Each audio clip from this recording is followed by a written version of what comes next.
Hello, Durud and Shalom. All right, guys, we need to cover this. What is happening?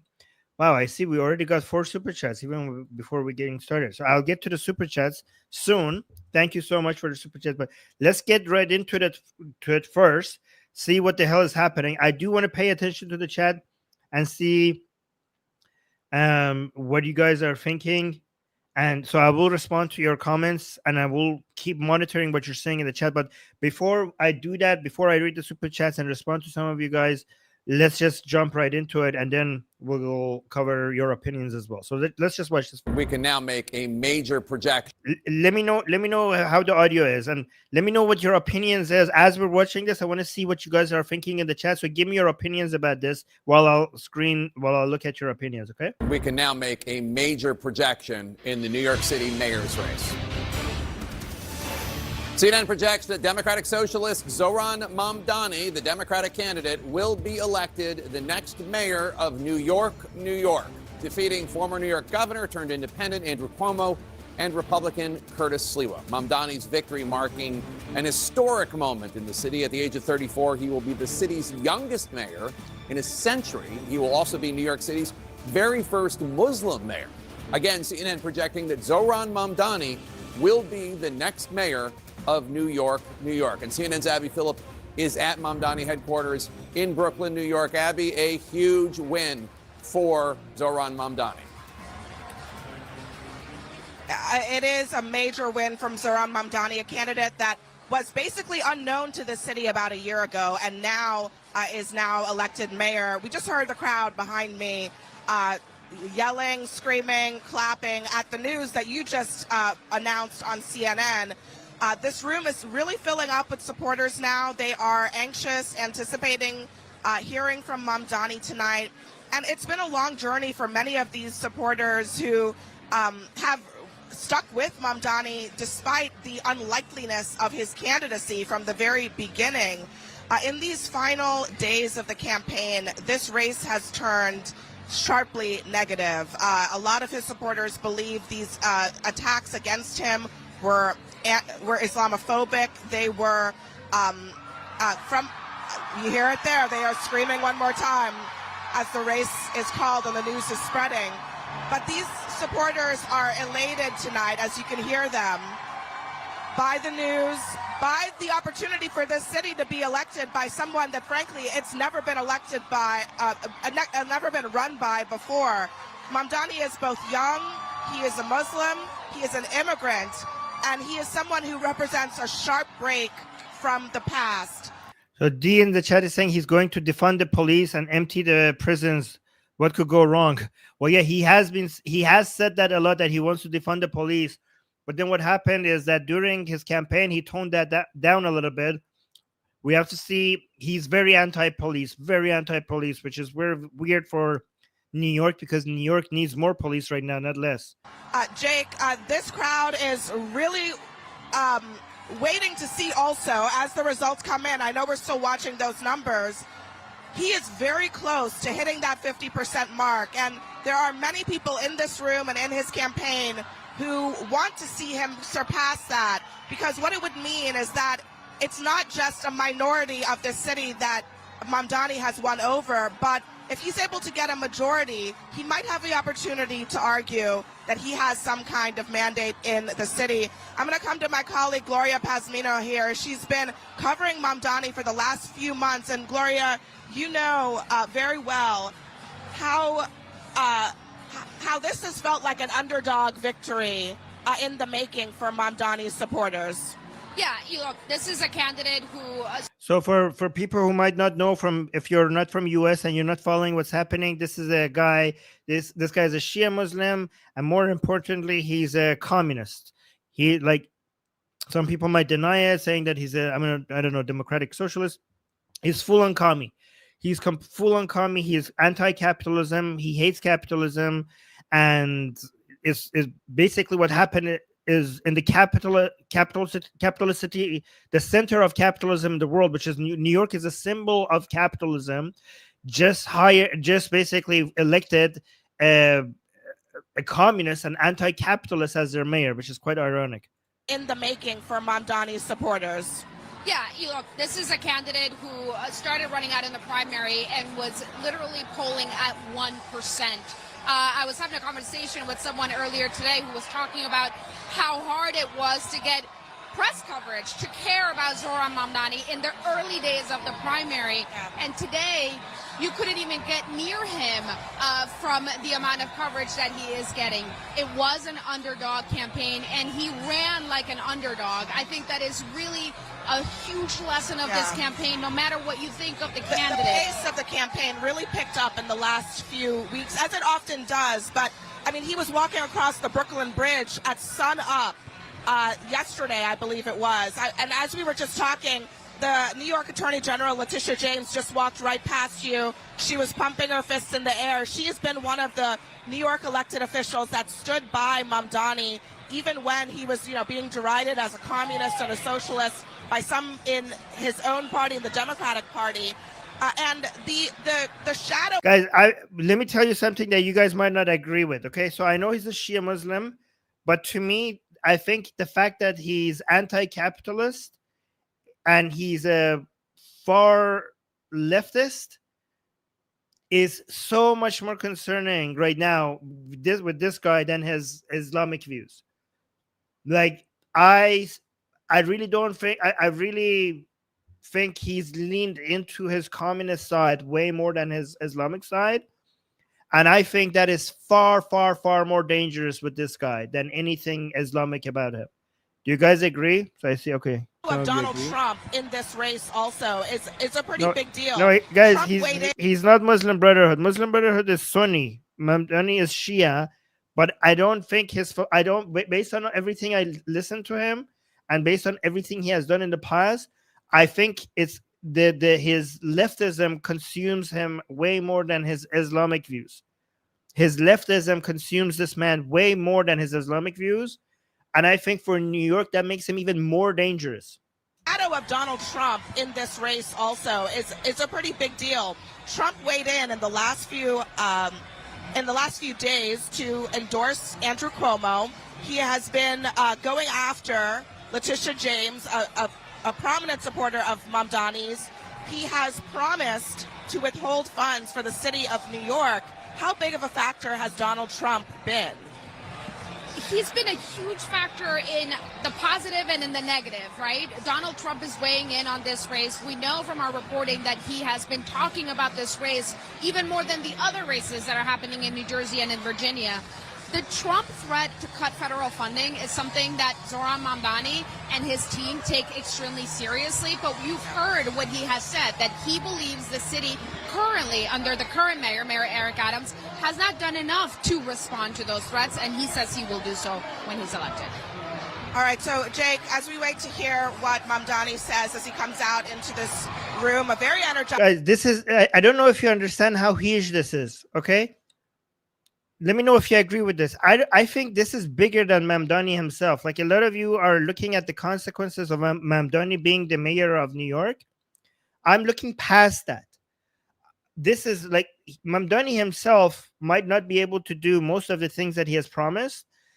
And because he's not going to be, maybe he's not going to be able to do most of the things that he's promised because he doesn't have the power.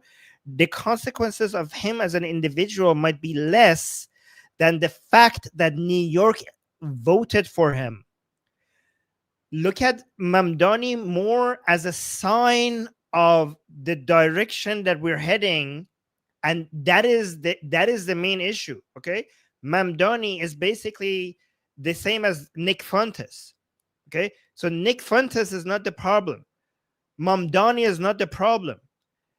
They are the announcement of the problem arriving. They are basically a sign of how the direction of politics. That's what this is happening. So Mamdani just demonstrates that we are going more far left, and Nick Fuentes is demonstrating that we're going more far right. And by the way, and none of that is good for Israel, by the way, right? So in America. So these are signals of a much bigger problem than these individuals. supporters later tonight. We'll be waiting to hear not only what he says to New Yorkers and about how he is going to govern the city, but also what he says about the very real threat. Somebody's saying, tell me you don't understand what a social democrat is. LOL, it's not socialism. Dude, the guy, I don't care what they call him. The guy is anti-capitalism. He has said that he's anti-capitalism. His entire fan base is against anything that is relevant to capital as a whole. So that makes them on the communist side. So the labels that they use is less of an indication of what these people stand for than the things that they say and do. From President Trump, that New York will be even more in the crosshairs of his efforts to defund the city, and to challenge Mamdani's leadership of the city going forward. Jake, fascinating stuff. Abby Phillip and Gloria Pazmino, thank you so much. And it's a historic night for not just Zohran Mamdani, but for the Democratic Party, which has been so demoralized since the 2024 election. We have three big wins that we've projected already in New York City. Zohran Mamdani, it will be the mayor, defeating independent candidate Andrew Cuomo. In New Jersey, Congresswoman Mikey Sherrill defeats the Republican Jack Ciattarelli. She'll be the next governor of New Jersey, the very first Democratic woman governor of New Jersey. And then in Virginia, the very first woman governor of Virginia, former Congresswoman Abigail Spanberger, defeating the incumbent lieutenant governor. Somebody's saying, why is that a bad thing? Why is it a bad thing to be against capitalism? Because capitalism works. Because capitalism is a system that has brought more prosperity and growth and technology and industry and well-being for the highest number of people.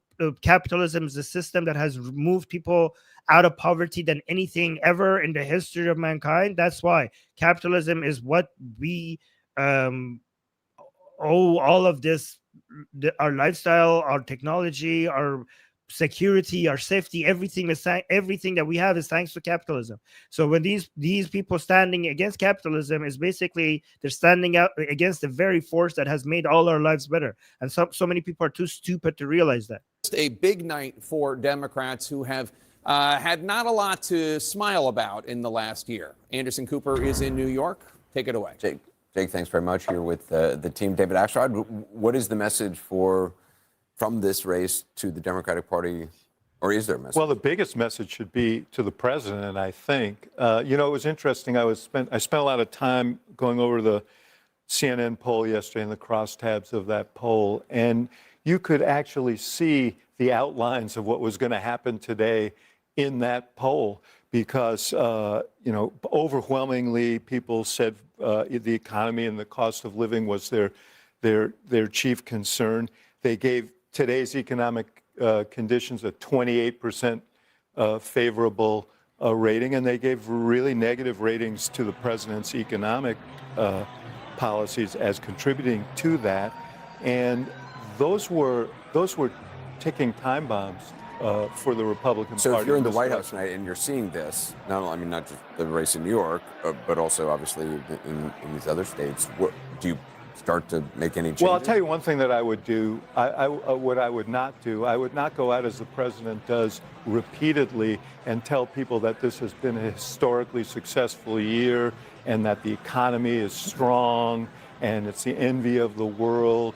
And if you're sitting at home and trying to pay your bills and buy your groceries and pay your rent, and you're looking at your kids and wondering how they're going to make it, you don't want to hear that. And if he doesn't believe that, go talk to Joe Biden, because that's what he did, and it was a terribly destructive strategy. Guys, this is the thing. The leftists are going to learn from this, and they're going to get better at this. There's a huge part of the left that is going to come and learn from this and just give people empty promises that is going to make the situation worse, but people are going to love, and they're going to learn that identity politics is a losing game, and there's two brands of the far left, and the communists are loving Mamdani's win right now, because the communists hate the woke left, because the communists always want to make this about the economy. The woke left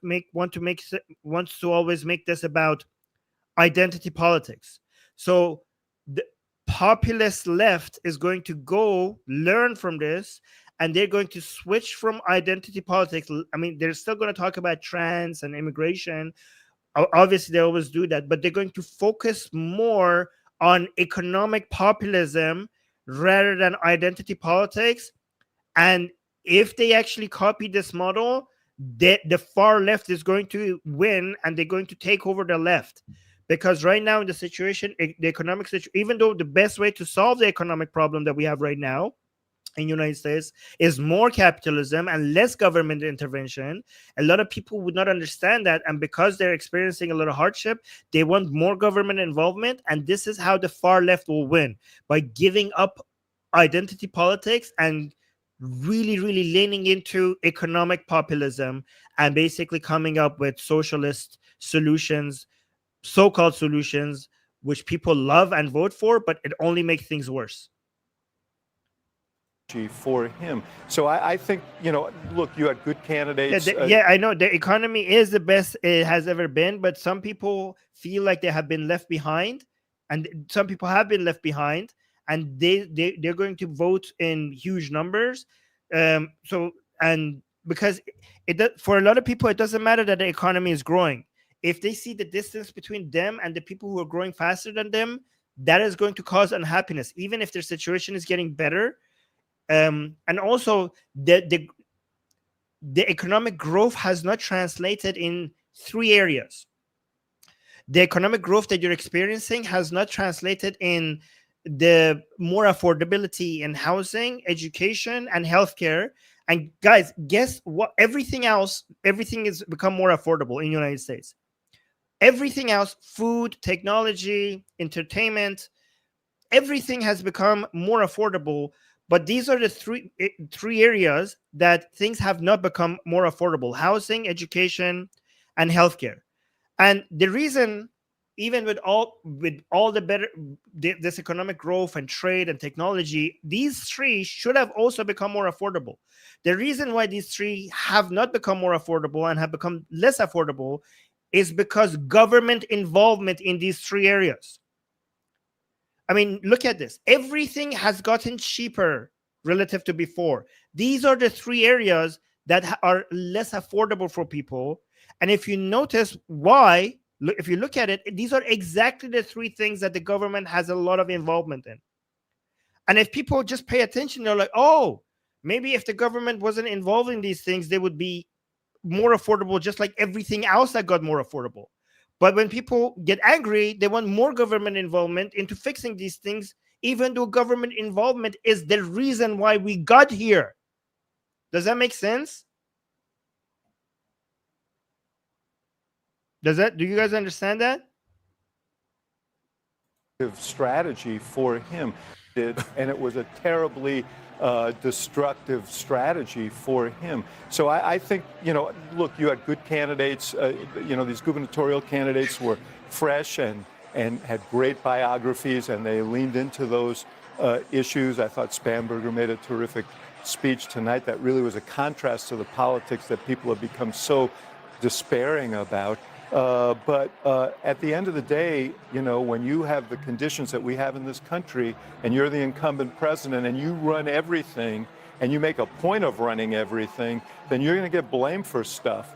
And tonight, the voters did blame him. Scott, do you think the White House should be listening? I mean, look, these are blue states, and Democrats were supposed to win. So I wouldn't overread it. Virginia, in particular, has never been a great bellwether. I don't think a lot of folks had a lot of confidence in the Virginia campaign that was run on the Republican side. And New Jersey is New Jersey. So I would hesitate to overread it. I don't think the concerns you raised are illegitimate political strategy concerns.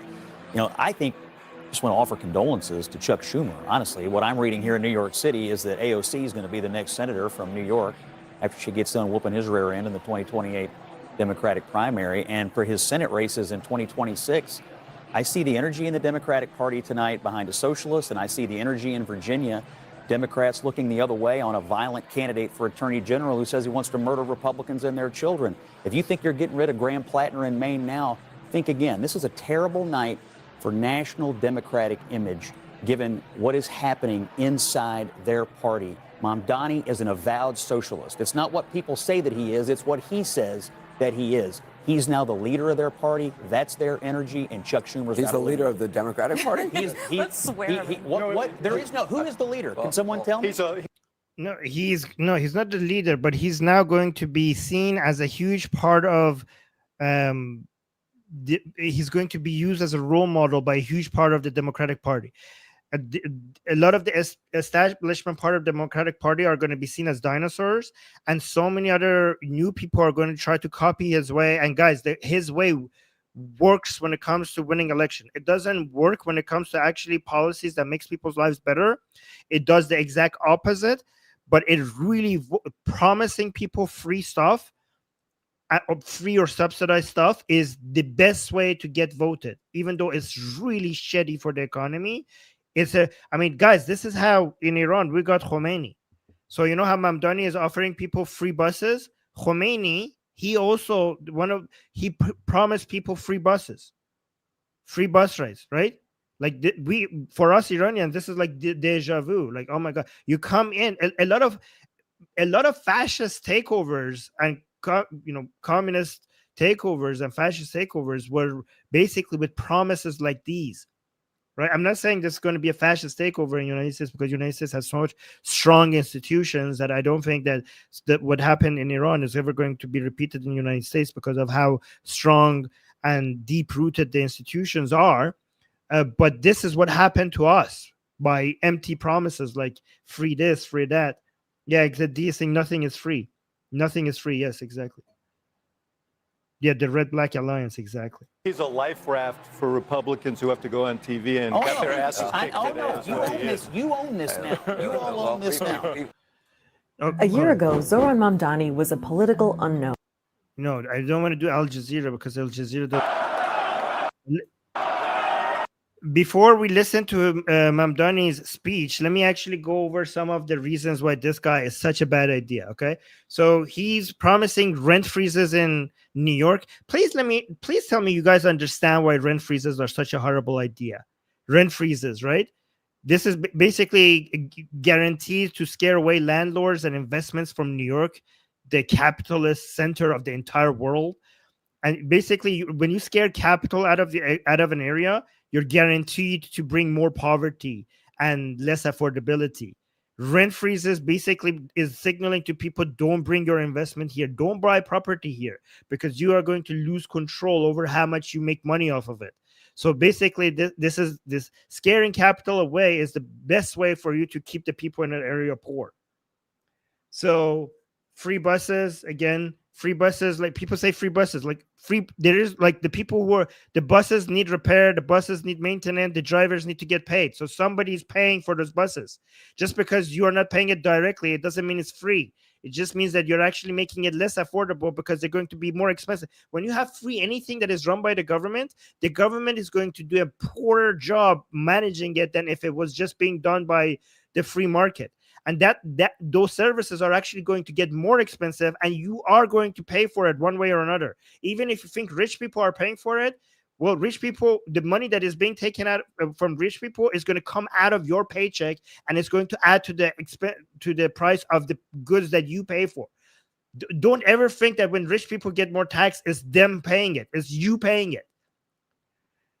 And also, if you tax rich people even by 2% more, they're going to take their money. They're going to go move it to somewhere else. Your city is going to get poorer if you're rich. If you tax rich people more, rich people know how to move their money. It's very easy. God damn. These are, guys, we know these things. These things have been proven time and time and time again. He has advocated for government-run grocery stores, which is insane, because one thing we've learned for decades and decades of study is that government sucks at running businesses, and the best way to make something inefficient, other than police and the army and the justice system, is to get the government run it, to guarantee to make it more expensive and less efficient.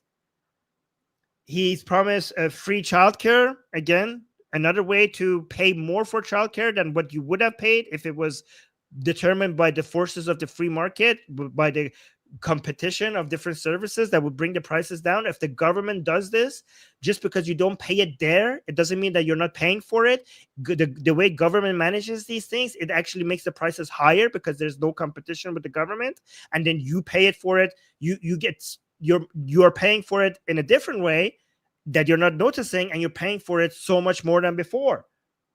So he's basically offering free service, so-called free services or subsidized services. And again, remember, socialists and communists are very bad at management, and they keep promising you things, and they don't tell you who and how they're going to pay for it.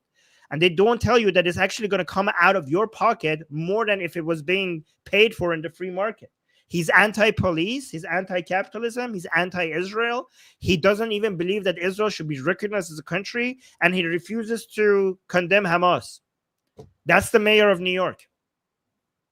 Amazing. Unbelievable. Thank you, my friends.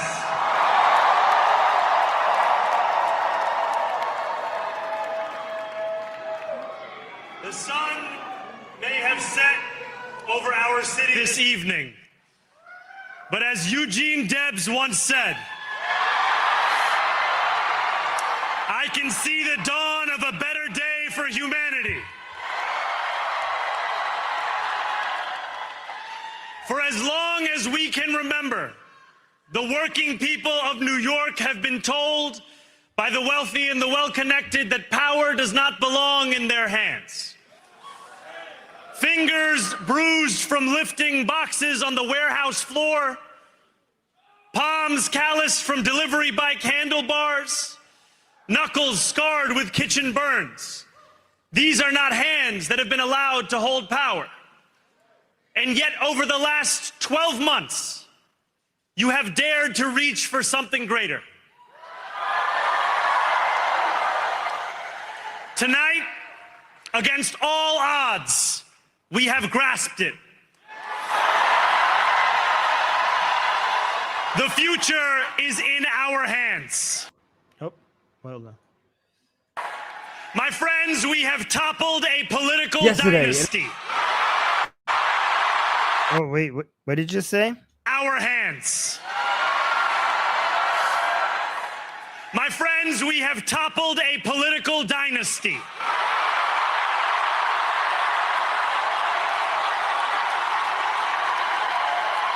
Guys, you have to give it to him. He knows how to charm. He knows how to speak. He's really good at this. What do you guys think? Are we looking at the next president of the United States? Was this guy born in the U.S.? Can he be the president?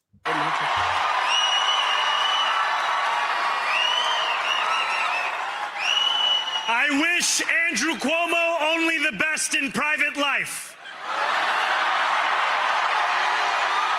But let tonight be the final time I utter his name. Oh, yeah, I remember. He was born in Uganda. I remember that. Okay, oh my God, guys, guys, we're so, if this guy was born in the US, they would make him president and they would win. They would win. Somebody speaking like this with all the free stuff and subsidized stuff that he's promising, he would have no problem becoming the president.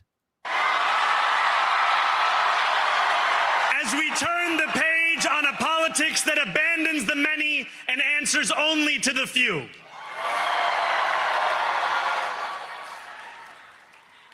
New York, tonight you have delivered a mandate for change. Says the guy that hasn't managed a single thing ever, like not a single thing. He has nothing in his resume. This guy, like, this is what New York voted for. They voted for somebody with a record of nothing. The only thing he's good at is one, he knows how to charm people and speak, great communication skills. Two, he knows how to promise free shit to people, even though they're lies. A lot of the things that he promised, that, you know, rent frees and I don't know, free buses, he doesn't even have the power as the mayor to do that. I don't know what he's going to do, actually. A mandate for a new kind of politics.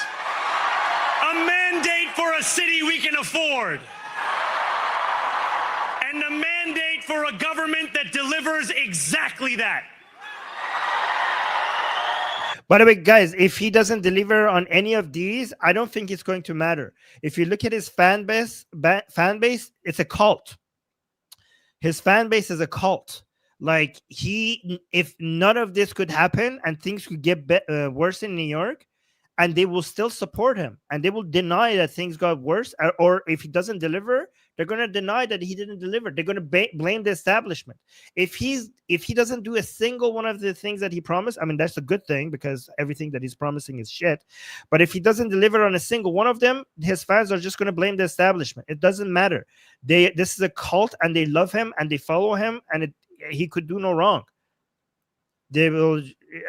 I mean, guys, and the vote for such a person is not about making things better. It's about basically your hatred for rich people. This is about hatred for the people who have achieved more than you, and you just want somebody to hurt them somehow. It's not about. It's not real. So even if you elect him and you don't notice your life getting better, the fact that the establishment hates him is good enough for you, because you hate the establishment. So the fact that the establishment is hating him, you think like you managed to somehow hurt the people that you hate. That is the point. On January 1st, we got some super chats. I will read the super chat soon, but let me just go over this a little bit. I will be sworn in as the mayor of New York City.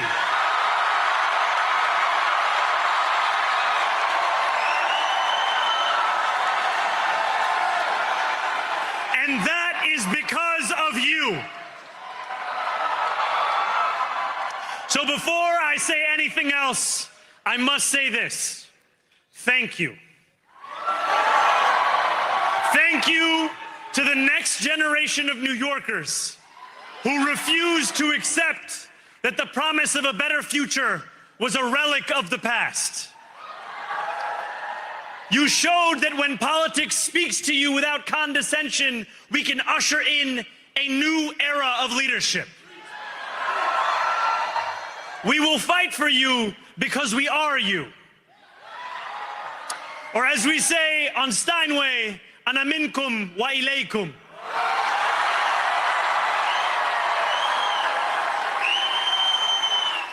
Thank you to those so often forgotten by the politics of our city who made this movement their own.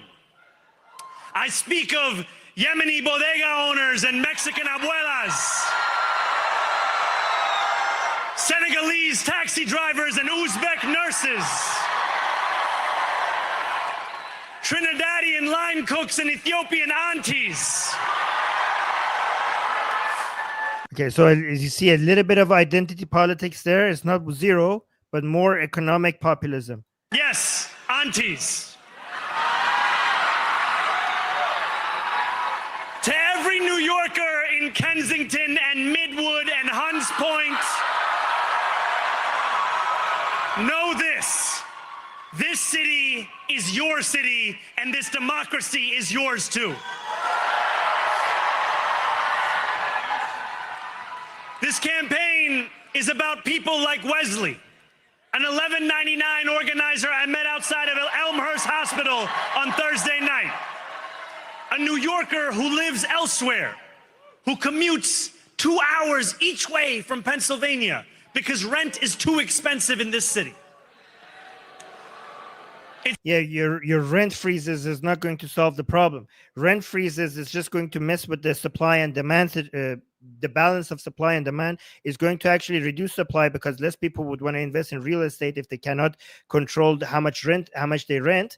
And messing with the natural supply and demand is just going to solve some people's problems in the short term, but long term is going to make the less real estate available for more people. That's what it's going to do. I mean, anybody that understands the basics of economics understands that basically rent freezes is going to give you a short-term fix for some people with a long-term problem, much bigger problem down the line. It's about people like the woman I met on the BX33 years ago. Somebody's saying, not at all, liar. Yeah, not at all. Not at all. Just basic economics. Just because you're uneducated about economics doesn't make me a liar. It's about people like the woman I met on the BX33 years ago, who said to me, I used to love New York, but now it's just where I live. And it's about people like Richard, the taxi driver I went on a 15-day hunger strike with outside of City Hall, who still has to drive his cab 7 days a week. My brother, we are in City Hall now.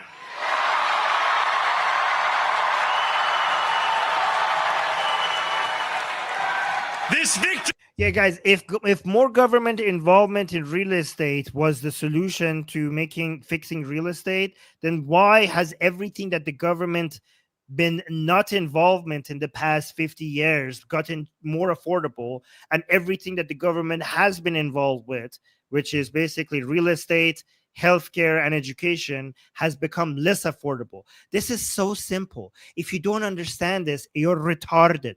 I'm making this so easy for some of you to understand. This is Econ 101. Go read a book on economics before you say embarrassing shits here, okay? Like, guys, just think about it. Even if you don't know economics, I'm making this so simple for you. In the US, everything that the government has not been involved with in the past 50 years has gotten more affordable. Everything that the government has been heavily involved with has become less affordable. That should be a clue for you if you think for 5 fucking seconds, you fucking retards. Victory is for all of them, and it's for all of you. The more than 100,000 volunteers who built this campaign into an unstoppable force. Because of you, we will make this city one that working people can love and live in again. Look at this. Somebody saying, keep coping while we keep winning. You think this is a win? You fucked yourself. Okay. I mean, this is going to impact you who voted for this guy more than me. This is not going to impact me. I'm just covering it for you guys. You are constantly voting for people who are fucking you. This has no impact on me. You're coping with that comment. You are butthurt that I'm telling people the truth, and you're trying to cope by writing in all caps in the chat. With every door knocked, every petition signature earned, and every hard-earned conversation, you eroded the cynicism that has come to define our politics. Now, I know that I have asked for much from you over this last year. Time and again, you have answered my calls. But I have one final request. New York City, breathe this moment in. We have held our breath for longer than we know. We have held it in anticipation of defeat. Held it because the air has been knocked out of our lungs too many times to count. Held it because we cannot afford to exhale. Thanks to all of those who sacrificed so much, we are breathing in the air of a city that has been reborn. Guys, it's so easy to promise things. It's so easy to say these things. Like, the fucking retards who voted for this guy. What makes you think, what has he done in the past that makes you think any of this is going to work? The guy has zero record of achieving anything. How stupid can you be? You're just butthurt that some people are richer than you and you just want revenge. They're not going to feel it. They can move their capital out of your city like that. If this motherfucker wants to go after their wealth, they know how to move it. It's you who are going to suffer because it's their investments in your city that has made your city barely livable. Without their investments, you are fucked. I know you hate rich people. I know this is gonna hurt to, it's gonna get you butthurt to hear. It's gonna sting a little bit, but it's their investments and the jobs that they create that makes it even possible for you to pay for anything at all. So yeah, good job making them run away to other places. Let's see how that works out for you. Okay. To my campaign team, who believed when no one else did. Ooh, I love it. The chat, somebody in the chat saying the rich, aka the Zionists. Oof. Thank you. These people, look at guys. These are the same people, okay? These fucking leftists and these anti-Semites, these Jew haters and leftists, and also the Nick Fuenteses of the world. You are all the same people. Thank you for demonstrating that. I mean, you elected a guy that refuses to condemn Hamas. He refuses to condemn Hamas, and you voted for him. I mean, I'm not even speaking to you because you're retarded. I'm talking to other people. You're not. There's no hope for you. You're too far gone. And who took an electoral project and turned it into so much more. I will never be able to express. Somebody saying you refuse to condemn Trump. I have celebrated and condemned Trump multiple times. You fucking retard. It's the depth of my gratitude. You can sleep now. To my parents, Mama and Baba. You have made me into the man I am today. Somebody in the chat saying, are you Iranian? Yeah, this is exactly why I know how you guys fucked yourselves. Because we have had the same thing happening to our country. The unity between leftists and Islamists is what fucked our country. And this is how you're fucking your own city right now. So we Iranians speak from experience. You guys should listen to us. I am so proud to be your son. And to my incredible wife, Rama. Somebody in the chat is saying blue wave. This is lady. This is not a blue wave at all. This is a red wave. You're misidentifying the color. You're misidentifying the color of the movement that you're supporting, lady. Oh my god. You're my sweet. Oh wow. Hayati. There is Look at this. Okay, so he's actually clever. Guys, he's more subtle with the identity politics. He leans more into economic populism, but he's very clever with the identity politics. Instead of like naming it, what he does is that he just hints at it by using these words without like he wants to take advantage of whatever the identity politics side of the leftist could bring him, but without leaning too much into it. And the clever way he does it is by just using references and speaking in his language and saying sweet things about his family and stuff to just lean into the identity politics just a tiny bit. It's very clever. Hayati. There is no one I would rather have by my side in this moment and in every moment. By the way, somebody saying New York City is done. Actually, guys, that might not be the case, because we have to see, because a lot of the things that he says he wants to do, the mayor doesn't actually have the power to do that. So he actually lied to a lot of his the people who voted, because he said, I'm going to do this, and he wasn't transparent regarding the limitations of what the mayor could do. So we have to see, because so many of the things that he said he's going to do, it's not his choice anyway. Like we'll see. Maybe you could get the governor on board or not. If his movement becomes very powerful, maybe he could force the other people who are responsible for the things to bend the knee to him. But we have to see. So New York is not done completely. It depends on how much he manages to get other people on board with these plans. To every New Yorker, whether you voted for me, for one of my opponents, or felt too disappointed by politics to vote at all, thank you for the opportunity to prove myself worthy of your trust. What trust? What did they trust? You have nothing. You did have nothing, guys. This is exactly like how people trusted Khomeini. Like Khomeini came and he promised free this, free that. Khomeini was anti. Actually, there's a list of the things that the similarities between this guy and Ayatollah Khomeini. I should go find it. I could read it to you guys. I will wake each morning with a singular purpose: to make this city better for you than it was the day before.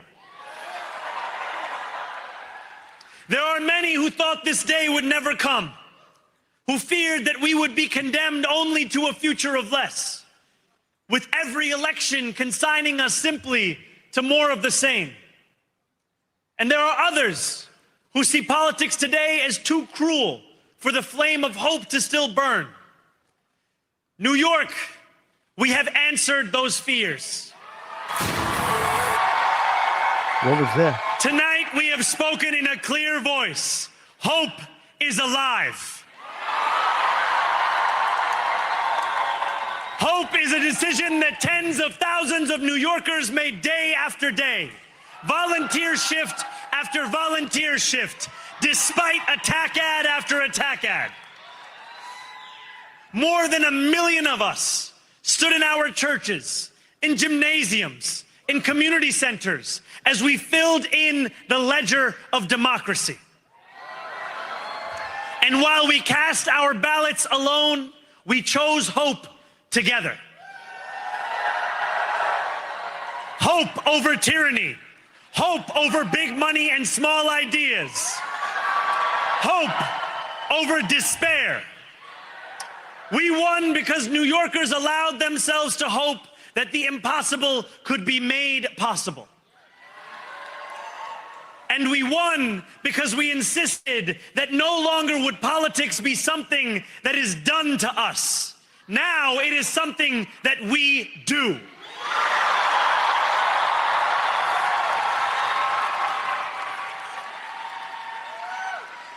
Standing before you, I think of the words of Jawaharlal Nehru. What? A moment comes but rarely in history when we step out from the old to the new, when an age ends and when the soul of a nation long suppressed finds utterance. Tonight we have stepped out from the old into the new. So wait, Jawaharlal Nehru, wasn't that the socialist guy who basically smashed, like crushed the Hindus and empowered jihadis? Like, wasn't that the social, like, what? Yeah, like way to pick somebody to quote. Like, he wouldn't pick, like, I don't know, Lincoln or Jefferson. He would, that's what he would. What the fuck? Like, is that a person? Is that a good choice of somebody to quote? So let us speak now with clarity and conviction that cannot be misunderstood about what this new. Yeah, so he basically quoted a jihadi supporting socialist instead of an American. okay, what the fuck? Yeah, okay. Clarity and conviction that cannot be misunderstood about what this new age will deliver and for whom. This will be an age where New Yorkers expect from their leaders a bold vision of what we will achieve, rather than a list of excuses for what we are too timid to attempt. Central to that vision will be the most ambitious agenda to tackle the cost of living crisis that this city has seen since the days of Fiorello LaGuardia. You're going to make all of this worse, motherfucker. An agenda that will freeze the rents for more than 2 million rent-stabilized tenants. That is going to make things worse, obviously. Take Econ 101 class, you idiot. Make buses fast and free. Yeah, there's not free. Like, are you not going to do maintenance on the bus? Are you not going to pay the driver? There's nothing free. People would have to pay for it. Guys, if you make buses quote unquote free, then somebody still has to pay for it. And that is still you. You are going to pay for it more, because when the government manages anything instead of the private market, it's going to become less efficient. So you're still paying for it, but you're paying for it in a different way. You fucking idiots. Oh my God. Deliver universal childcare across our city. Years from now, may our only regret be that this day took so long to come. This new age will be one of relentless improvement. We will hire thousands more teachers. With what money? With what money? How are you going? Like, you just, guys, I will personally come and spoon feed you your phone every day. Like, I could make promises every day. Like, we're going to give everybody a house. Everybody gets a car. Everybody gets free. Like, it's easy to promise shit. We'll cut waste from a bloated bureaucracy. We will work tirelessly. Cut waste from a bureaucracy. With government involvement, you're going to get more waste and more bureaucracy every fucking time. Every time. Cut waste from a bloated bureaucracy. We will work tirelessly to make lights shine again in the hallways of NYC developments where they have long flickered. Safety and justice will go hand in hand as we work with police officers to reduce crime and create a department of community safety that tackles the mental health crisis and homelessness crises head on. By the way, what he wants to do with the police right now, because he wants to completely, guys, I shit you not. This guy wanted to completely defund the police, completely, 100%. But now, when his campaign started, he realized that that's too insane to say. But that was his view. Now, his plans are, if you go into look into details of his plans, he really wants to come down on the police for misbehavior in a way that is crazy. Like, in a way that the police are going to be so afraid of doing anything, because they're going to, every time a police makes a decision, even if it's not something, problematic, they're going to think like, oh my God, this is going to look like this, so I'm going to go to prison. So I better not do it. You know what I mean? Like, the police in New York, if he gets his way, is going to be so afraid of doing their job. They're going to be so imagine if you're a police officer and you know that your mayor is now becoming way more aggressive on everything you do, and you decide, like, should I stop that person and risk myself going to jail, or should I not? Because anything remotely that could go viral on social media could get you in a risk of going to jail for years and years of your life. So a lot of times you're just gonna be like, you know what, it's not worth it. I'm just not gonna touch this. Excellence will become the expectation across government, not the exception. In this new age we make for ourselves. Somebody saying this channel is paid by APAC in the chat. Okay, not yet, but we will accept any paychecks from APAC or anyone else. The link to support us are in the description. There's PayPal link, there's a Patreon link, whatever you want. So yeah, so APAC, if you're watching, the people in the chat are saying that this channel is worthy of support. So feel free to support us. Inshallah, guys. We will refuse to allow those who traffic in division and hate to pit us against one another. In this moment of political darkness, New York will be the light. Here, we believe in standing up for those we love. Whether you are an immigrant, a member of the trans community. Oh, there you go. See, I told you there's some identity politics here as well. Even though he reduced it and he's doing more economic populism. He still wants to get the benefit from the remaining forces of wokeism as he can. You are an immigrant, a member of the trans community. Yes. One of the many black women that Donald Trump has fired from a federal job. A single mom still waiting for the cost of groceries to go down. Or anyone else with their back against the wall. Your struggle is ours too. And we will build a city hall that's... Guys, the methods that he's offering have been tried again and again and again and again in history. They backfired every single fucking time. Every fucking time. But people just like the idea of hearing that somebody's going to come give them free shit or subsidized shit. Like, that sounds good to me. Like, but guys, hey, we tried this before. It backfired. Like, nope. I'm gonna go with the guy that is promising me free stuff.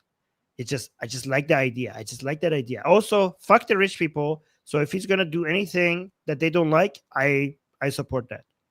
That's basically a leftist mind. You know, this is how leftists think. If it hurts the people that I hate, I'm gonna vote for it. Even if it fucks me, like even if it ends up fucking me in the ass, I don't care. They hate it, so I love it. That's how they think. That's how retarded they are. Stand steadfast alongside Jewish New Yorkers and does not waver in the fight against the scourge of anti-Semitism. What says the person that refuses to condemn Hamas and celebrates the resistance movement against Israel? Says the person that doesn't recognize Israel as a country at all. The more than 1 million Muslims know that they belong. Not just in the 5 boroughs of this city, but in the halls of power. Okay, guys, the people who are saying his Islamism is also a problem, there we go. He wants to bring more Islamists in the halls of power. So, yep, but that doesn't make him more, that still makes him more of a leftist, because traditionally it has always been the leftists who opened the gates to the barbarians, right? So the leftists are basically the traitors from within the city gates that open the city gates to the barbarians, which are the Islamists waiting to come and take down your civilization. So he still, in my opinion, him trying to get Muslims into halls of power, he still represents one of the leftists from within that is opening the city gates to the barbarians. Of this city, but in the halls of power.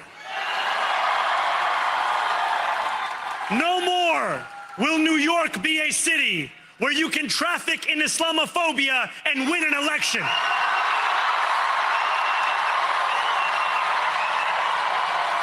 Yep, guys, you're fucked. If this guy has his way, he's going to get more Islamists into the halls of power. This is a movement that is coming for your country. Take this from somebody that has lost the country to the same movement, to the same unity between leftists and Islamists. That's how Iran went down.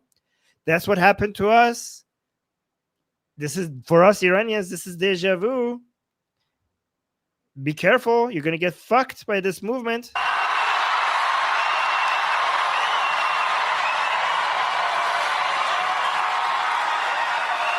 By the way, this works on so many people. You can see so many retards in the chat that are loving this.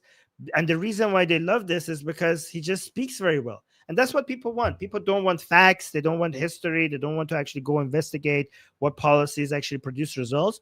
A lot of people just listen to somebody who speaks passionately and with charisma, and they just get wooed by it. They're like, oh my God, yes. And like, it's easy to con people by promising them free stuff. I mean, none of these people who support him ask themselves, like, well, actually, how is that going to work out? Like, how would that? It doesn't matter. If I just promise you beautiful things, sell you a utopia, you're just going to sign up for it. Like, yeah, sure, why not? And it doesn't matter how many times in history people have promised this and it failed. It doesn't matter, because it just sounds, it's like drugs. In the short term, it feels good. And a lot of people use it and fuck their lives. It doesn't really matter, because to you, it seems like in the short term, this is a good idea. It's going to feel good in the short term.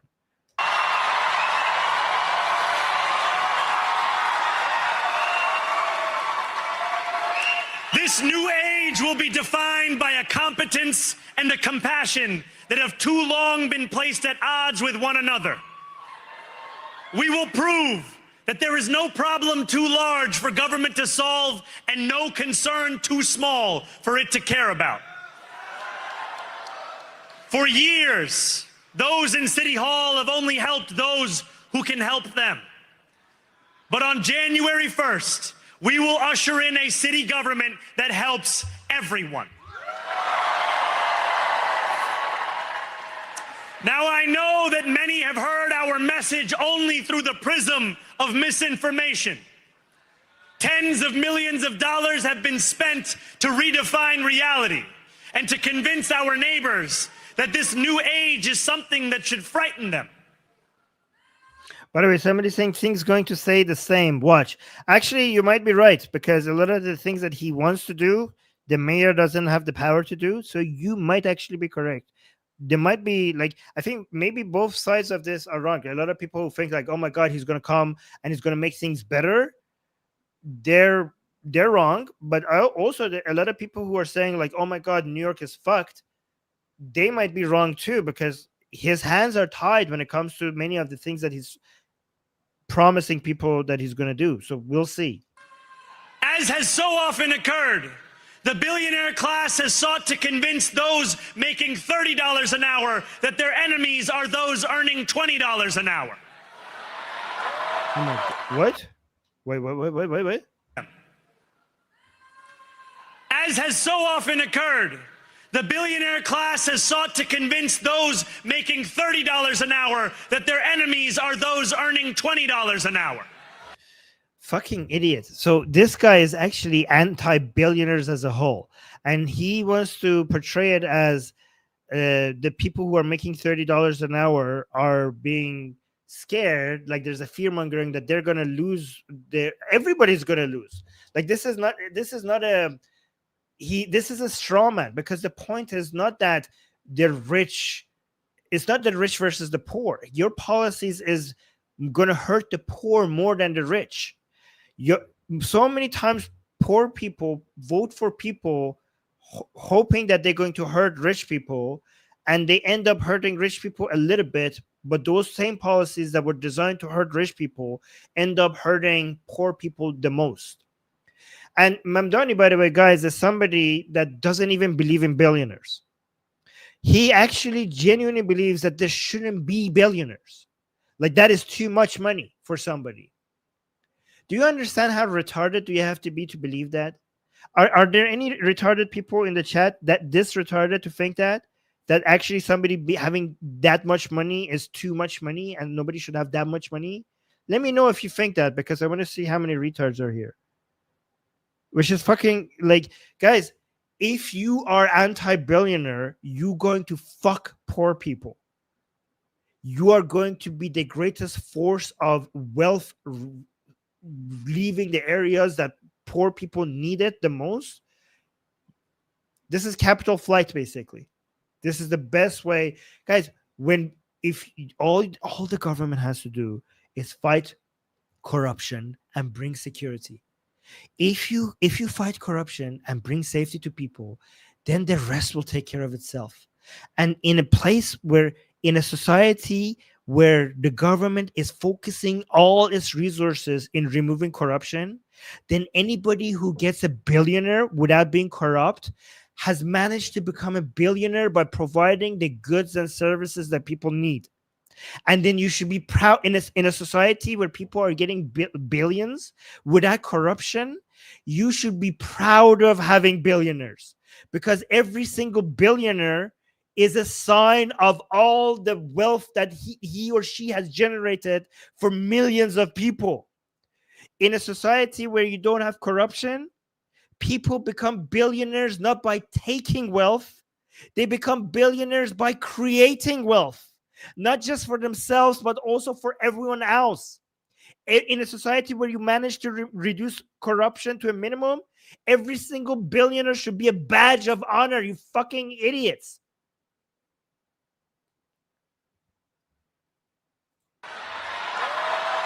So look at this. Somebody saying this guy must be joking. Your hate for rich people has consumed you.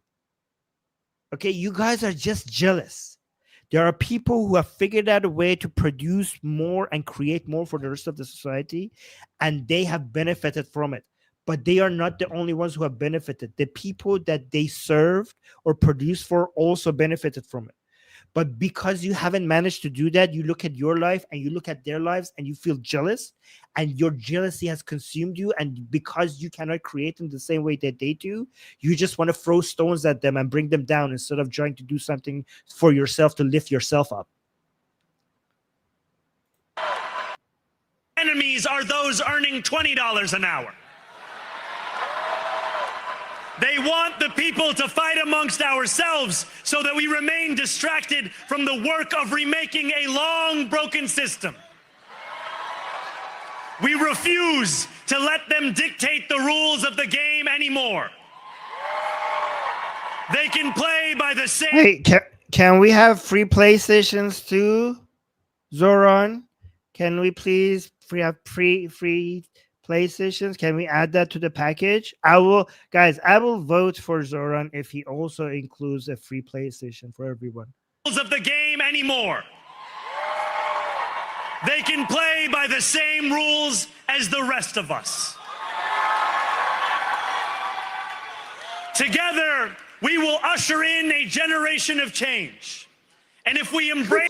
Amir saying, no, Armin, you can't have a free PlayStation, but you can have a free Palestine. Okay, we take the free Palestine instead of a free PlayStation. Free Palestine. Okay. Together, we will usher in a generation of change. And if we embrace this brave new course, rather than fleeing from it, we can respond to oligarchy and authoritarianism with the strength it fears, not the appeasement it craves. You fucking idiot. The best way to get authoritarianism is to get the government involved in more fucking things every fucking time. That's how you get authoritarianism, by getting more government involvement, you fucking retards. If you're anti-authoritarianism, then fucking remove the government from people's businesses and lives.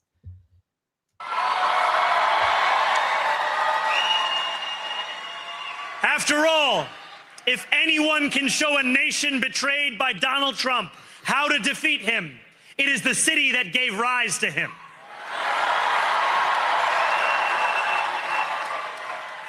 And if there is any way to terrify a despot, it is by dismantling the very conditions that allowed him to accumulate power. So, guys, what's happening right now is tapping into the Trump derangement syndrome thing, wave. He's like, let me tap into that a little bit as well. Let's just enjoy a little bit of that. This is not only how we stop Trump, it's how we stop the next one. So, Donald Trump, since I know you're watching, I have 4 words for you. Turn the volume up. Yeah, he's good at speaking. You guys, Americans, you're so lucky that this motherfucker was not born in the US, because he really knows how to speak well. This guy would have been you would have been looking at your next president if he was born in the US. You dodged the bullet right here.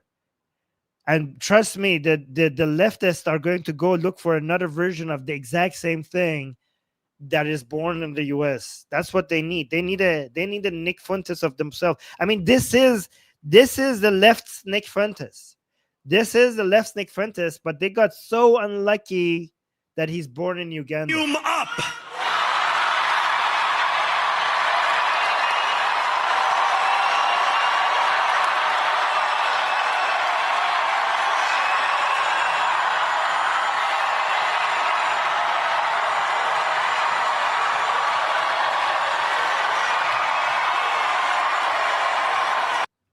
Guys, we have 9 super chats. I will read the super chats once we go through these videos. Thank you guys for all the support. We will hold bad landlords to account because the Donald Trumps of our city have grown far too comfortable taking advantage of their tenants. We will take what? Look at this. Because the Donald Trumps of our city have grown far too comfortable taking advantage of their tenants. What the fuck is with leftists and this landlord hates? This is completely rooted into Marxism. Guys, landlords are not fucking demons, okay? They're people with extra money that they want to put it somewhere, so they buy a place to rent out. And given that it's their fucking property, they should be able to decide how much they charge rent. It's their property. Like, how the fuck is it normal for you to come and say, like, oh, this is completely yours, but I get to tell you how much you charge for it? Like, why we don't tell that to other people, or are you going to tell that to other people? Like, if I want to sell some apples, do you want to come tell me how much to sell them for? Why is it that if I own these apples, I don't want to sell them, I get to tell you how much they're for, and when I own a property, I don't get to tell you how much it's for? It's my shit. It's mine. Guys, if the government comes and tells you that you don't get to do what you want to do with the thing that you own, that thing is not really yours. That thing is not really yours. You wasted your money buying something that you thought is yours, and it's not yours anymore. You having a property means that you have control over it. You could charge what you want for it. It's yours.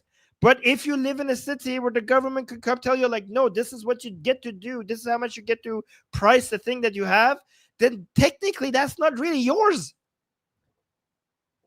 Like, what the fuck gives the government the right to come and tell me how much they charge, how much I charge for this? If the rent prices are too high, maybe you should regulate real estate less, so that the gap between demand and supply gets fixed by more supply of real estate. That's the fucking solution. Guys, if rent prices are so high, you know what you should do to make it normal? Get the fuck out of real estate, stop regulating it, and give it that so many people want more affordable real estate. If you stand back, more of it will be built, and it will higher supply will reduce the fucking price. That's how you fix this, not by controlling the prices of what people get to charge. If you control the prices of what people get to charge for the property they own, they will take their capital, they will take their wealth elsewhere, and your city will be left with less wealth in it. That is Econ 101, motherfuckers. Oh my God. We will put an end to the culture of corruption that has allowed billionaires like Trump to evade taxation and exploit tax breaks.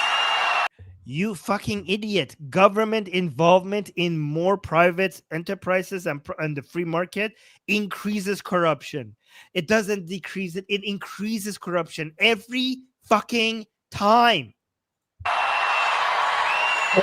We will stand alongside unions and expand labor protections because we know, just as Donald Trump does, that when working people have ironclad rights, the bosses who seek to extort them become very small indeed.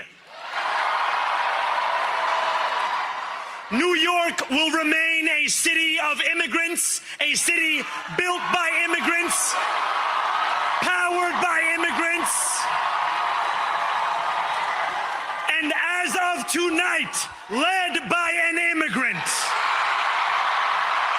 Guys, he's gonna open. I don't know if he has the power or not. He doesn't. Thankfully, he doesn't. But if this guy was in charge of immigration, he would basically open the gates of your city walls wide open for all the Islamic barbarians to come and take over your country. So, wow. By the way, you actually haven't dodged the bullet, because this guy is not the problem. These people are the problem. Okay?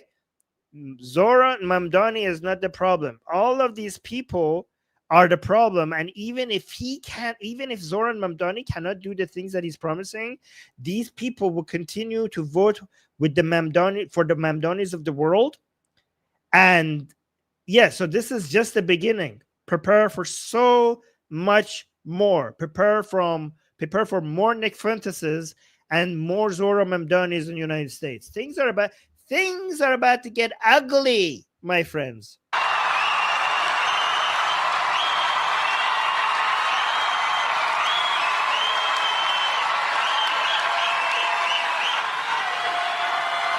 So hear me. Somebody's saying, "Where are you from?" I'm from Iran.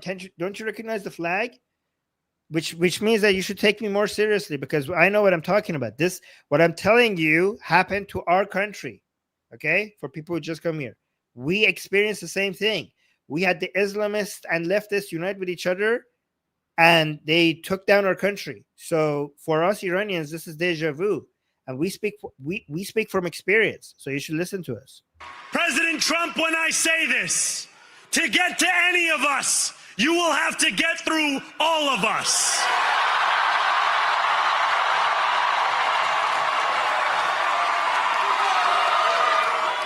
When we enter City Hall in 58 days, expectations will be high. We will meet them. A great New Yorker once said that while you campaign in poetry, you govern in prose. If that must be true, let the prose we write still rhyme, and let us build a shining city for all. And we must chart a new path, as bold as the one we have already traveled. After all, the conventional wisdom would tell you that I am far from the perfect candidate. I am young, despite my best efforts to grow older. I am Muslim. I am a Democrat. Wow, you have New Yorkers cheering, "I am a Muslim." Yeah, this is you're America. You're moving in the right direction. You're basically Nazis and Islamists are becoming more and more popular. Nazis, communists, and Islamists are becoming more and more popular. Exactly what a very healthy society needs.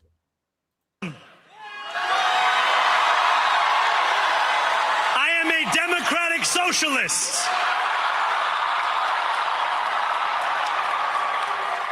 By the way, there's democratic socialist doesn't mean anything at all. These people are communists. When you are anti-capital, anti-free market, you're a communist. You're a communist. These are just other words that these commies use to try to use any word other than communist. Most damning of all, I refuse to apologize for any of this. And yet, if tonight teaches us anything, it is that convention has held us back. We have bowed at the altar of caution, and we have paid a mighty price. Too many working people cannot recognize themselves in our party. And too many among us have turned to the right for answers to why they've been left behind. We will leave mediocrity in our past. No longer will we have to open a history book for proof that Democrats can dare to be great. Our greatness will be anything but abstract. It will be felt by every rent-stabilized tenant who wakes up on the first of every month,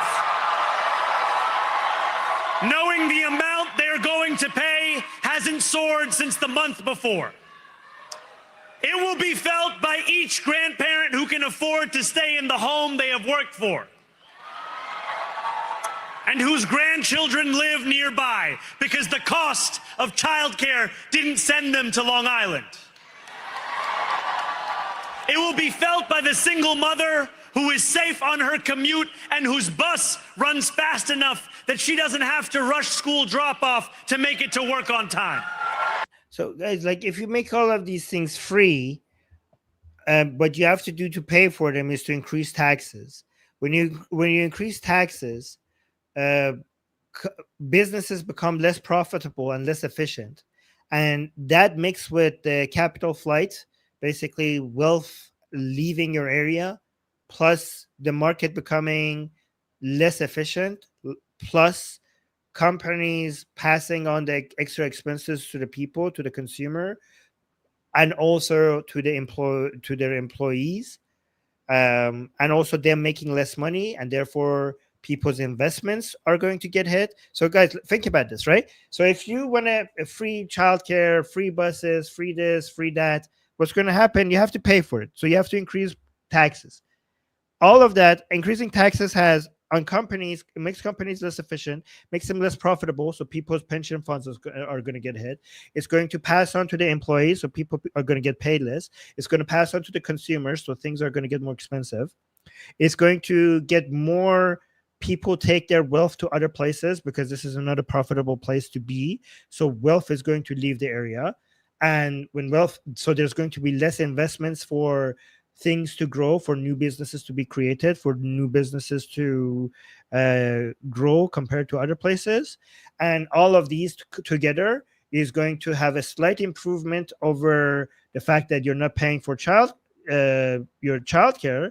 But on the other hand, it's going to make everything else less affordable and more expensive. You're going to have less income, and the prices of everything is going to rise, because of everything I mentioned. So everything is going to be, so the childcare is going to be more affordable, but everything else is going to get less affordable.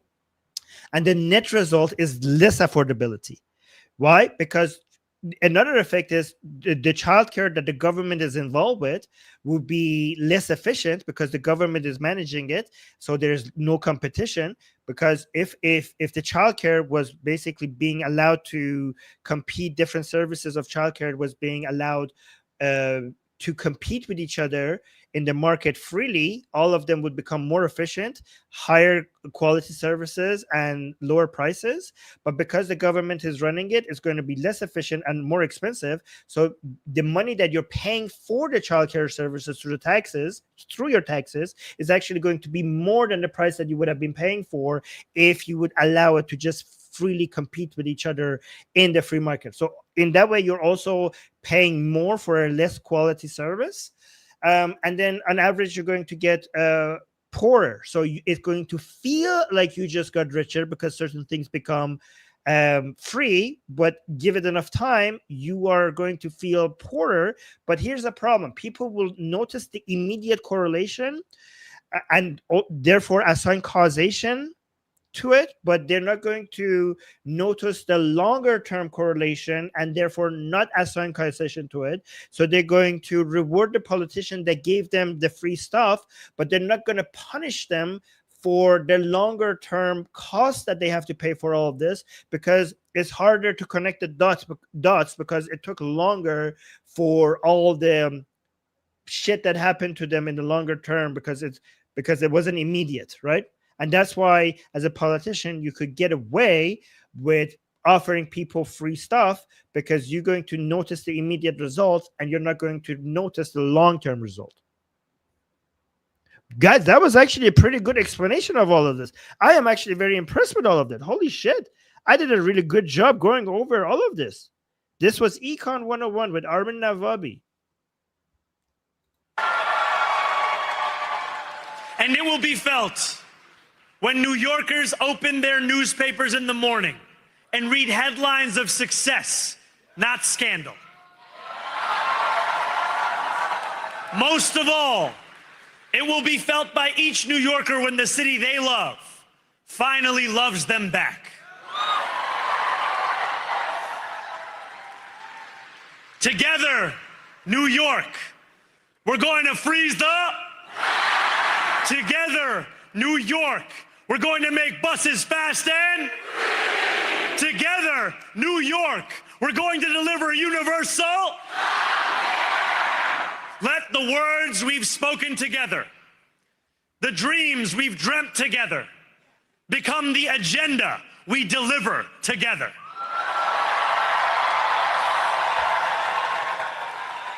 New York. Somebody saying, I wish Zohran could run for president. Don't worry. Don't worry. The way things are getting, you're going to get a retarded candidate just like this one who's born in the U.S. You're going to have so many of this, Zoran. You're going to have so many more Nick Funtuses and Zorans all over the U.S., and we're going to be here to cover all of them. Guys, thank you for the super chats. I will review them soon. York, this power, it's yours. This city belongs to you. Well, not really, given that if I buy a house, I don't get to control how much I charge for it. Then technically, no, it doesn't belong to me. It belongs to you. The city belongs to you, apparently, because when I buy a property in this house, in the city, when I buy a property in the city, I don't get to say how much I charge for it. So no, it doesn't belong to me. It belongs to you, Mr. Mamdani, apparently. Thank you. All right, so let me actually, there was a tweet. Let's see how accurate this is, because the Persian Jews account made a post comparing Khomeini to Mamdani. So maybe let's look at it together. What do you guys think? So Mamdani versus Khomeini, different century, same lies. So Khomeini promised us Iranians. Hold on, let me actually make this full screen. So yeah, Khomeini promised us Iranians back in 1979. Well, free housing. Mamdani, free housing. Well, subsidized, right? Khomeini, free buses and public transit. Mamdani is promising free buses and public transit. By the way, guys, in case you're wondering, we don't have these things that Khomeini promised in Iran. We don't have them. We don't have free housing right now. We don't have free buses and public transit in Iran right now. Free utilities. Khomeini promised free utilities. Mamdani, rent and utility forgiveness. Khomeini promised free healthcare. Mamdani is promising free healthcare. And then Khomeini promised jobs for everyone. Mamdani job guarantees for all. Khomeini promised free education. Mamdani is promising free college and student debt cancellation. Khomeini promised cheap food for everyone. Mamdani is promising government food programs for everyone. Khomeini promised justice for the oppressed. Mamdani also promises justice for the oppressed. Khomeini blamed imperialists and capitalists. And Mamdani also blames colonizers and landlords and also capitalists. And then Khomeini Khomeini used radical ideology to mobilize the masses. Mamdani uses radical ideology to mobilize the masses. Khomeini demonized Israel and the West. Mamdani demonized Zionists and Western imperialists. Well, technically, he also thinks Israel as a whole should not be recognized as a country. So there's that. But let me actually hold on. Let me see what you guys are saying. Let me read some of this. Oh, by the way, guys, you know what the solution to all of this is? The solution to all of this is to join Makamanate. Okay, so guys, this is the World Liberty Battle Camp.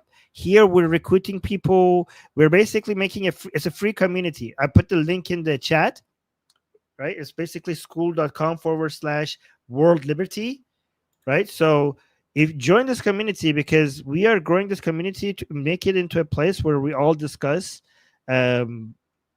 Basically, here we learn how to fight for liberty against her main enemies, which is the woke right, the woke left, Islamic tyranny, and communism. Okay, so join this community, and also the pinned comment is where you introduce yourself. So when you come in, make sure you also introduce yourself. Okay, but let me actually go to some of your super chats and see what you guys are saying in the super chats. Wow, we got so many. So we got 13 super chats. Okay. So Gage America says New York یا تصمیم گرفتن انشاء Libertas. Okay, so you're saying the New Yorkers made the decision, and I don't know what the second part is. But thank you for the super chat. Reincarnation Entertainment is saying I was furious to. Okay, so that is not about our topic. So I'm not going to read the ones that are not about our topics, but I'm just going to I'm going to highlight them and thank you for the super chat. Gage in America is saying, in all seriousness, the center or whatever needs better messaging to the working class. Yes, you're right. They don't. That's what we are doing in the World Liberty Battle Camp. We're trying to train people to have a better way to support capitalism, support being the same part of the left and the same part of the right, support classical liberal values. We're going in that community. We're going to try to learn on how to do that. By the way, guys, in that community that the link is also in the description. If you want to, let me actually put the link one more time in the chat. The link is also in the description for you to join.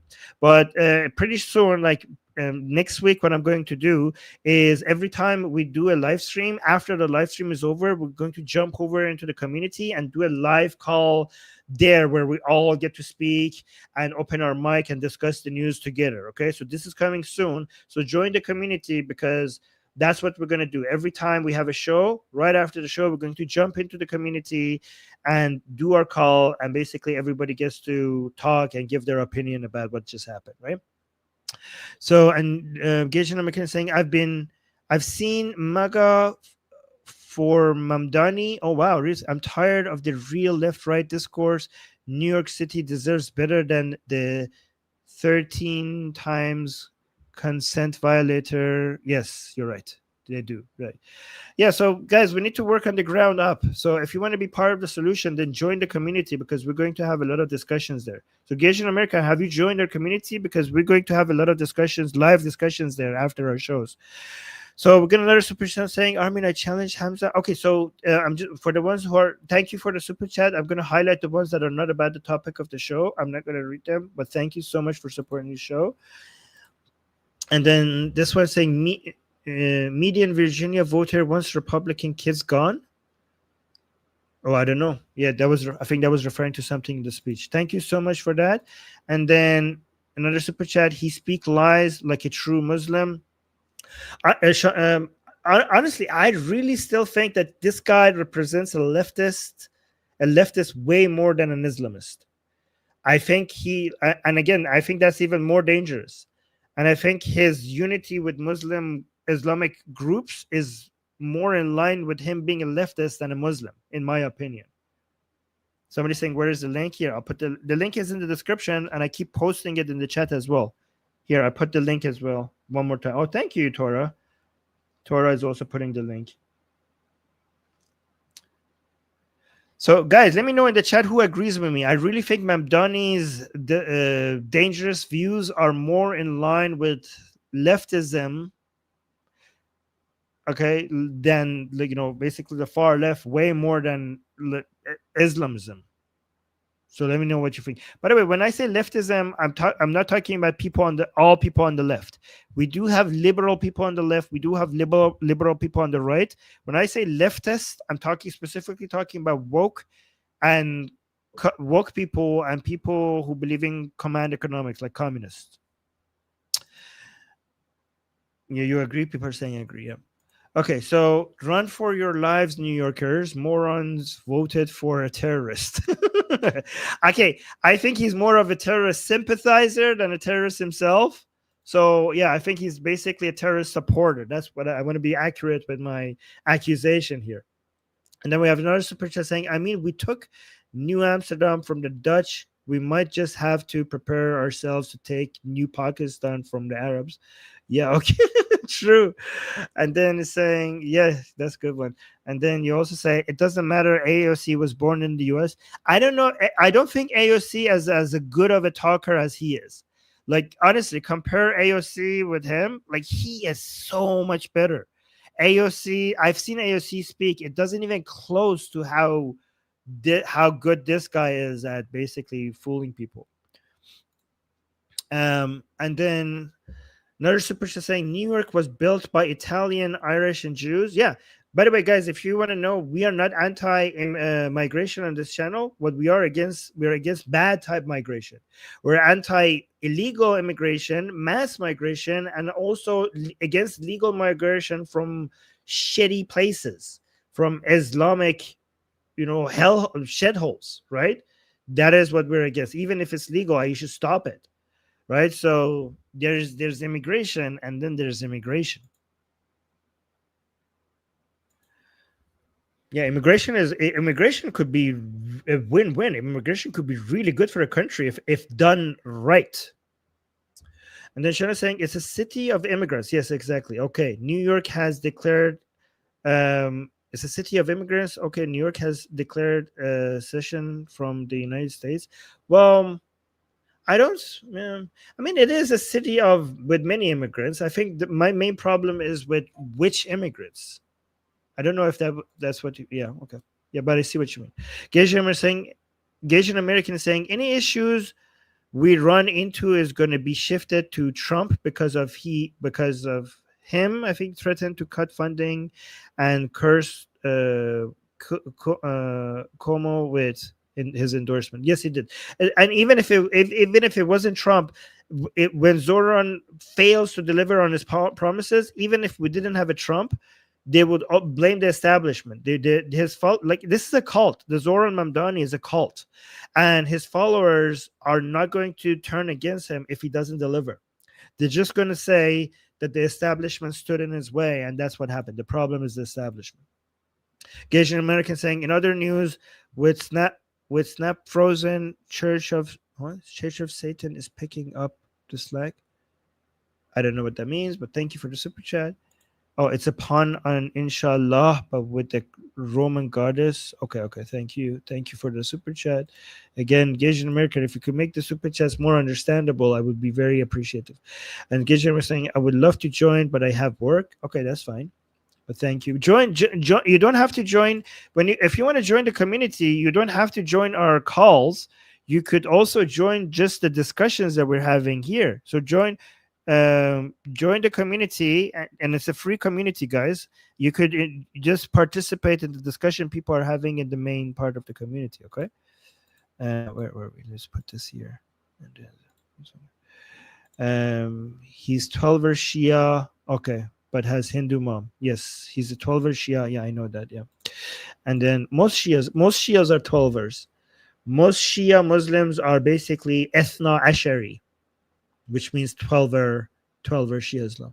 Gasian American saying the Dutch took it from I don't know where that is. Okay, and then Gasian American with another super chat saying it was also built by Chinese and Mexicans.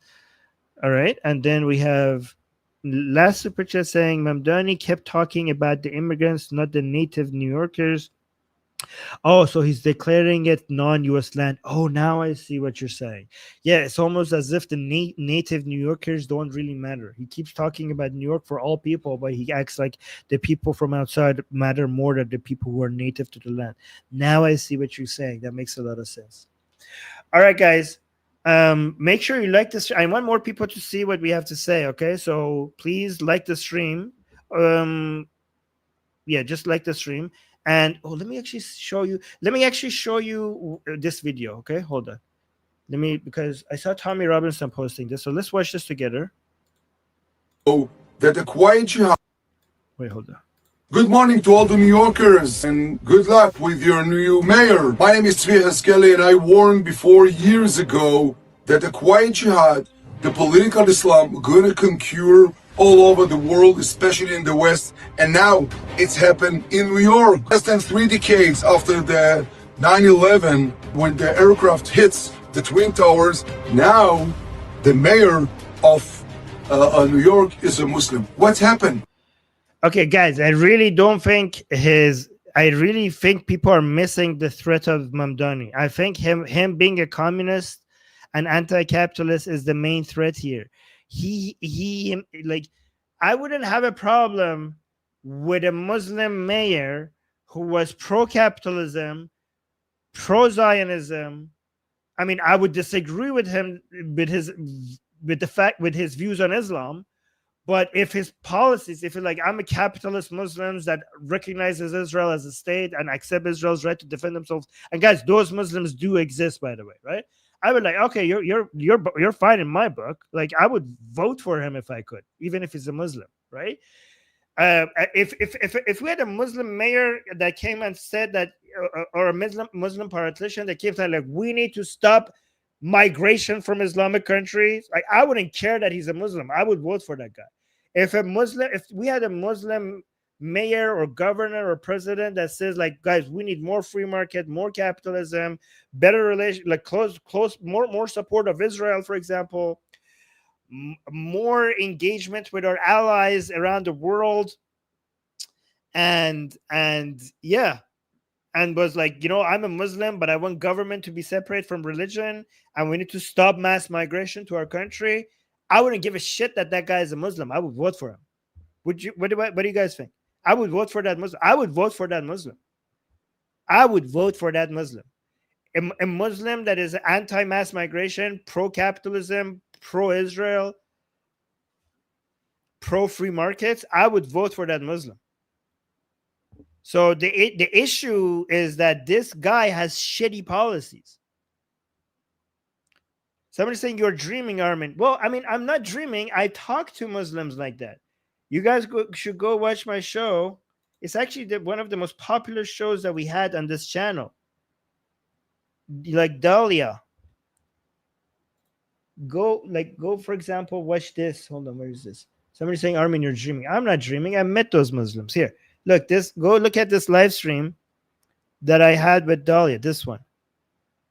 I'm not going to, like this one. Okay, so just search for this. It's called She Risked Her Life to Expose Hamas.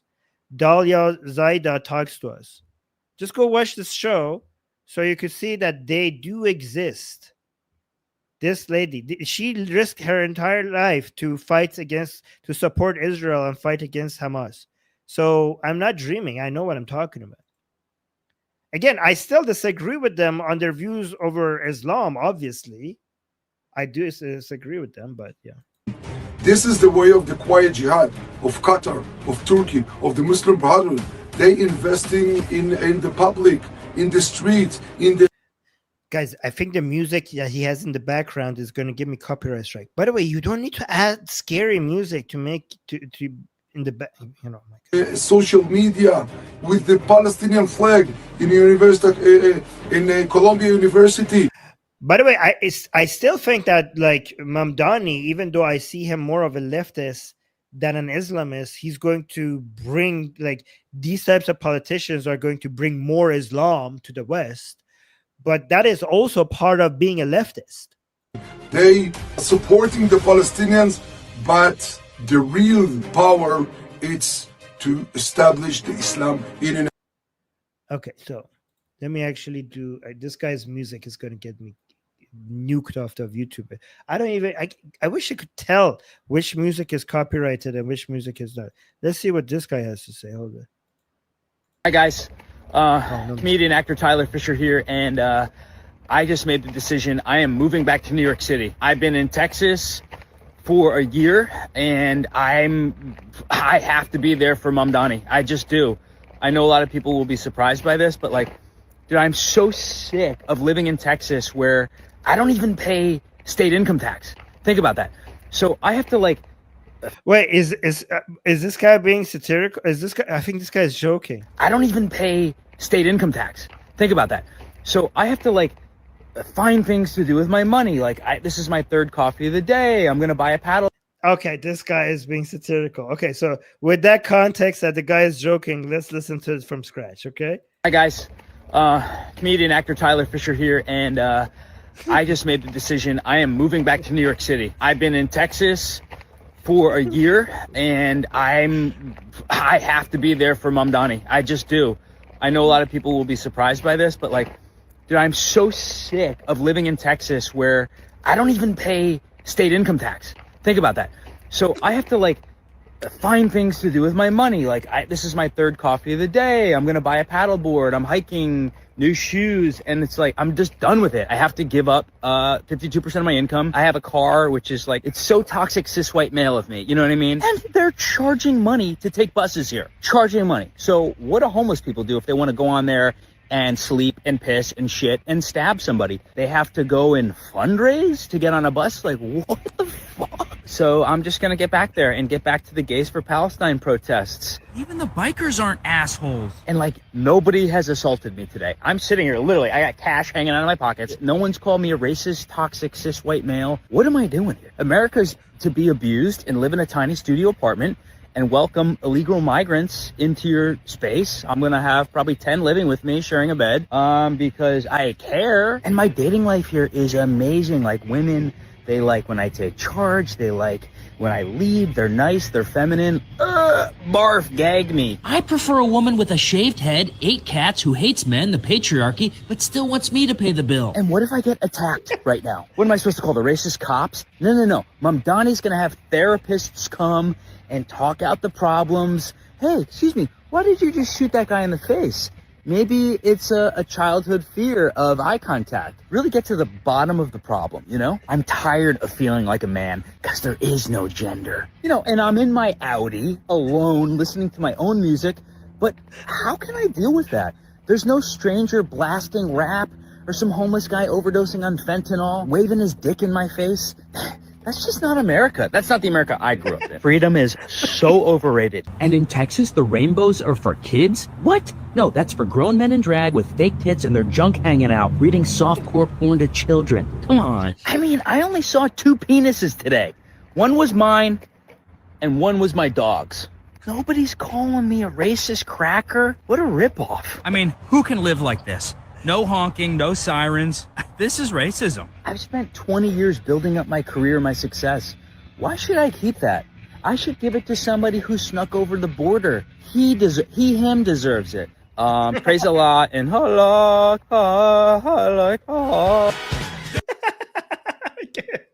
Okay. That was good. Wait, one more time. The Allah Akbar part. Praise Allah and Allah Akbar. I mean, who can live like this? No honking, no sirens. This is racism. I've spent 20 years building up my career, my success. Why should I keep that? I should give it to somebody who snuck over the border. Him deserves it. Praise Allah and halak. Okay. Who is this guy? Again, we should give him credit. Tyler Fisher, and these are his shows. He's a comedian. No Fly List Tour. So look up his website is tylerfisher.com, and these are the places that he's touring for his stand-up comedy. So if you're in any of these cities, go check him out. That's pretty good, actually. Okay, let's watch this one. What is this? I by the way, I have no idea what we're about to watch. I have no idea about what this is, so let's just watch it together. If you live in America right now, you are going to be able to witness one of the greatest cities in American history, known as New York City, go down the drain by a socialist communist named Zohran Mamdani. Okay, this guy gets it. It's the socialist communist part that is the problem. That's what I'm concerned about right now with that guy, right? So this guy gets it. Enjoy the show. I mean, I don't know, but I just don't know if he's going to be successful, though. I don't know if it's actually going to go down the drain, because he doesn't have. I mean, the thing that is going to take us down the drain is the people who voted for him more than him. Oh, that was on TikTok. Who's this guy? We should give him credit. Oh my God, we can't even see his full new username. Did you give him credit? You didn't give him credit. Okay. Anyway. All right, let's go to this person. Enjoy the next 4 years. Hot chicks from Mamdani. What is this? Hot chicks from Mamdani. What the fuck is that? You guys, I was literally just walking and a man came up and punched me in the face. Oh my God, it hurts so bad. Out of nowhere. Oh, these are New York women? What the hell is happening to women in New York? You guys, I was literally just walking and a man came up and punched me in the face. Oh my God, it hurts so bad. Okay, you know what the solution is? Less police and more, social workers. What are they called? The people who come and do the psychological analysis of Out of nowhere, this man just came up and hit me in the face. What is up with that? Like they come and just hit you in the face? To what ends? Is that what do they get out of it? Nowhere, this man just came up and hit me in the face. I literally just got punched by some man on the sidewalk. Is this the norm now? Why is she just so cheery about it? Is that just something to be expected now in New York? I literally just got punched by someone. Like, why are women getting punched? Is it like what do they like? They're not even stealing anything from you. They're just coming and punching you. Like, what is that? Is that like a sexual thing? Got punched by some man on the sidewalk. He goes, sorry, and then punches me. Oh my actual God, I literally just got punched in the face by a homeless man. What, guys, can somebody explain to me, what do the men who punch these women, like, what is this a fetish that I was not aware of? Like, what is it? Like, they're not even stealing anything? Like, what in their mind, what are they getting out of this? By a homeless man. Like, I just got punched in the face on the subway. You guys? Okay, I don't understand this new trend. Because there are women outside without a hijab? Is that it? Is that the reason? Okay. I don't know what the reason is. Let me see if the caption actually helps. Enjoy the next 4 years. Hot chicks for Mamdani. I don't know what's going on. I have no idea. Let's do a Charlie Kirk video because somebody mentioned Mamdani. Zohran becoming New York City mayor. Charlie Kirk's words coming true. Okay, so Zohran Mamdani becoming New York City mayor. Is Charlie Kirk's words coming true? 2 days before he was assassinated, he said the left will use Islam to bring down America. Exactly. It's the left. Yes, exactly. So it's the left. It's the leftist problem. And saying the spiritual battle is coming to West and the enemies are wokeism or Marxism. Exactly. Combining with Islamism to go after what we call the American way of life. The American way of life is very simple. I want to be able... Actually, is this him? Let's just listen to him. The spiritual battle is coming to the West, and the enemies are wokeism or Marxism combining with Islamism to go after what we call the American way of life. And the American way of life is very simple. I want to be able to get married, buy a home, have kids, allow them to ride their bike till the sun goes down, send them to a good school, have a low-crime neighborhood, not to have my kid be taught the lesbian, gay, transgender garbage in their school. While also not having them have to hear the Muslim call to prayer 5 times a day. That's important. We want the American way of life, which is, by the way, Christendom. I don't agree with that. America is secular. America is secular.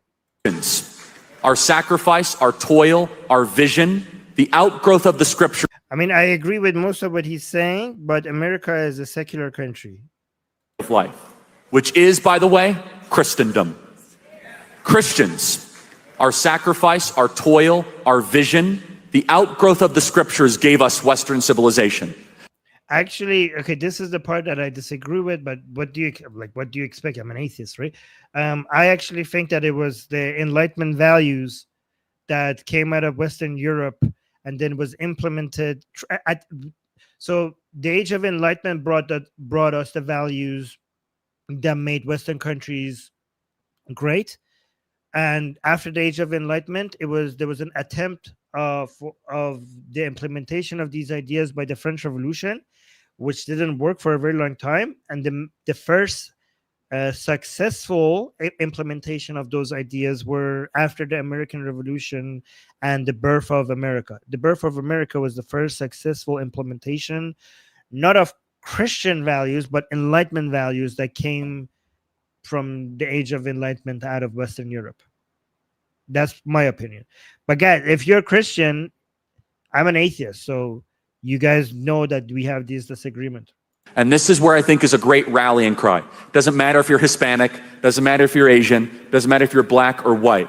Everybody, if you are Christian and Jesus Christ is your Lord and Savior, these two threats are combining forces to come after us. And it's time that the church stands and rises up again. Okay, so these two forces are combining, and they're not coming for just Christians. They're coming for all the forces that stand for liberty, including atheists, including anybody that is on the side of liberty.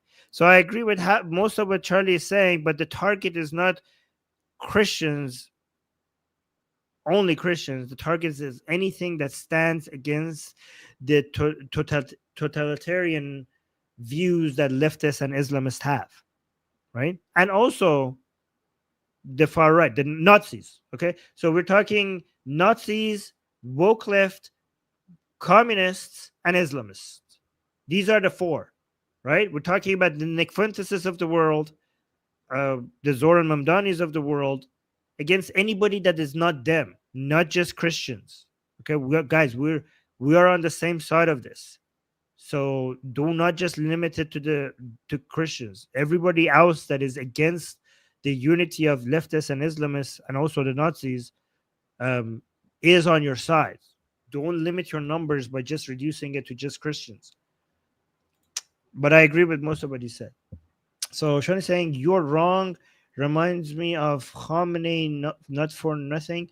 I don't know what you're referring to here. So okay, but thank you for the super chat. All right. So and then Sean is saying they are. Oh, I already read that one. And then we have another super chat saying some men just like hurting beautiful women, especially if they are from the cold north of Eurasia. If you catch what? Oh, if they're white. If they're white, okay, especially if they're white. Is it jealousy that they don't get to have that? If I had to guess, I think it's jealousy that they see beautiful women, and because they know that they will never be able to have anything like that, they would want to hurt it. Maybe that's it. Did I do this right? Maybe. Okay. Anyways, guys, we're gonna go. Don't forget to like. Don't forget to subscribe if you're new here. Don't forget to hit the bell notification. And most importantly, don't forget to join our community of World Liberty Battle Camp. Very soon we are going to have probably like close to daily events in our community where after every show we go there and basically we discuss the news in a group call. But even if you don't want to discuss the group in our group, and the group calls will be in the calendar section. Again, I put the link in the chat one more time for you guys to go join. But even if you don't want to participate in our group calls, live group calls, you could just participate in the discussion in the main community page. And again, it's free. But at some point after the live streams, we're going to go to this. You're going to click on the calendar section and you're going to see the call that we're all going to jump into. And we're going to have everybody gets to speak. Just don't speak over each other. And we're going to discuss all the topics that we cover on our show. We could discuss over there. That's the goal. All right. So again, one more time, I put the link in the chat and check the link in the description if you watch this later. Okay. All right, guys, I'm going to head out. Thank you for being here. If you're new, make sure you subscribe and hit the bell notification and say with me in the chat. I'm Israel Chai, Javid Shah. See you on the next show. Mwah.